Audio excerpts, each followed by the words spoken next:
재판에서 승소하기 위해서는 재판장의 심금을 울리는 감동적인 이야기나 상대방의 잘못을 낱낱이 밝히는 내용이 아니라 자신이 주장하는 권리가 있다라는 것을 확인시켜주는 요건 사실을 입증해야 한다라는 말씀을 자주 드렸습니다. 재판에서 승소하기 위해서 필요한 단 한 가지라고 할 수 있는 요건 사실이 민사재판에서 가장 중요하다고 할 수 있는데, 이번 시간에 각종 청구마다 어떤 요건 사실을 밝혀야 하는지를 설명드리도록 하겠습니다.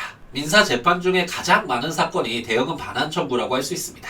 쉽게 말하면 빌려준 돈을 갚지 않은 사람에게 빌린 돈을 갚으라 라는 소를 제기하는 것인데요. 대여금 반환 청구에서는 금전 소비대차 계약을 체결한 사실, 금전을 인도한 사실, 변제기가 도과한 사실을 입증해야 합니다. 쉽게 설명하자면 원고는 얼마의 돈을 빌려주었다라는 사실을 밝혀야 하는데, 만일 차용증이 없다면 문자 메시지나 녹취록 또는 증인 등의 다른 증거를 통해서라도 돈을 빌려주는 약정, 이를 금전 소비대차 계약이라고 하는데, 이러한 사실이 있었음을 밝혀야 합니다. 그리고 금전 소비대차 계약에 따라서 약정한 돈을 지급했다라는 사실을 밝혀야 하는데요. 요즘은 계좌이체를 주로 이용하기 때문에 금융 자료를 제출하면 이 요건은 입증이 되는데, 만일 현금으로 지급했을 경우에는 금전을 인도한 사실의 입증이 어려울 수 있기 때문에 차용증 등에 돈을 수령했다라는 내용을 기재해 두는 것도 방법이 되겠습니다. 마지막으로 변제기가 도과했다라는 사실도 밝혀야 하는데요. 아직 갚을 날짜가 지나지 않았는데 돈을 달라고 할 수는 없겠죠. 그렇기 때문에 차용증 등에 언제까지 갚아야 할지에 대한 내용도 기재해 두어서 갚아야 할 날이 지났다라는 점을 밝혀야 하겠습니다. 그리고 이자를 받기로 했다라고 한다면 이자를 얼마를 받기로 했는지도 차용증에 기재를 해 두어야지만 이자 약정이 인정되어서 이자를 지급받을 수 있다라는 점도 기억해 둘 필요가 있습니다.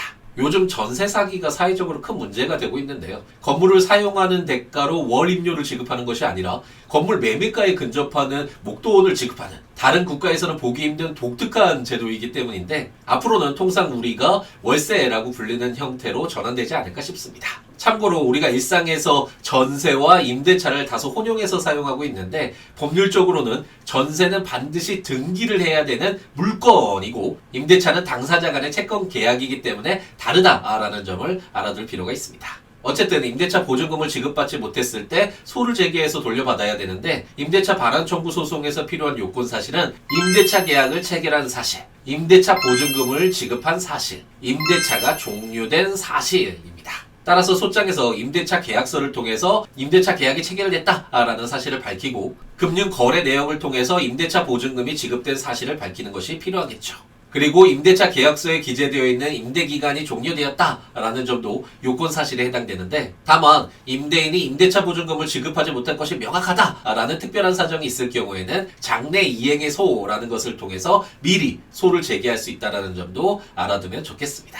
임대차 보증금 반환 청구 소송을 하기 위해서 건물을 미리 임대인에게 돌려주어야 하는 것이 아닌가라는 생각이 들 수 있는데, 방금 전 요건 사실에서 보았듯이 건물을 인도해 주었다라는 것은 요건 사실에 해당되지 않기 때문에 소장에 이 사실을 밝힐 필요는 없습니다. 임대차 계약 체결 사실과 임대차 보증금 지급 사실, 그리고 임대차 기간이 종료된 사실을 밝히면 되고, 다만 임대차 보증금 반환과 건물 인도는 동시 이행 관계에 있기 때문에 건물을 인도해 주어야지만 임대차 보증금을 반환받을 수 있고, 만약 재판 과정에서 임대인이 동시행 항변을 한다면 건물을 인도했는지 여부가 다툼의 대상이 되겠죠. 그리고 아마도 임대인은 임차인에게 임대차 보증금을 지급하고 임차인은 임대인에게 건물을 인도하라 라는 동시이행 판결이 선고될 수 있을 텐데, 어쨌든 임대차 보증금 반환 청구 소송에서 건물을 인도해 주었다라는 것은 요건 사실이 아니기 때문에 이를 소장에서 미리 밝힐 필요는 없습니다. 사회행위 취소 소송은 쉽지 않은 소송입니다.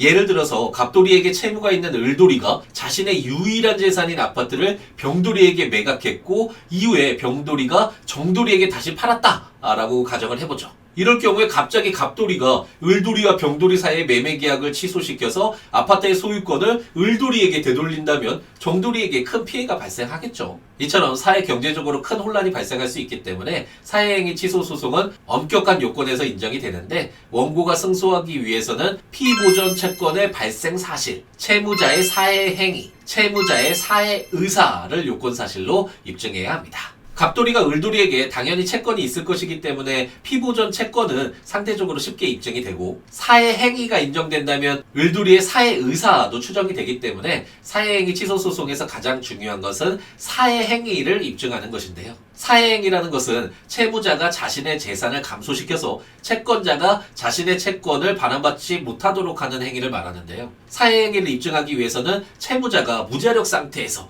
즉 자신의 적극 재산보다 채무가 더 많은 상태에서 자신의 재산을 제3자에게 넘겨서 채권자가 자신의 권리 행사를 하지 못하도록 하는 행위를 말하는데, 채무자의 각종 금융 자료와 부동산 자료 등을 사실 조회 등을 통해서 일일이 확인해야 되는데 양도 많고 조회 결과가 오기까지 시간이 걸리기 때문에 사해행위 취소 소송은 꽤 오랜 시간이 걸리는 재판이다 라고 할 수 있습니다. 이처럼 어떤 재판인가에 따라서 밝혀야 할 요건 사실이 다르다라는 점을 꼭 기억해야 합니다. 민사재판에서 승소하기 위해서는 각 청구 원인에 맞는 요건 사실을 입증하는 것이 반드시 필요한 만큼 재판에 임하기에 앞서 자신이 밝혀야 하는 요건 사실이 무엇인지 확인을 하고 소송을 진행하는 것이 좋겠습니다. 그럼 오늘 하루도 행복 가득하게 채우시기 바랍니다.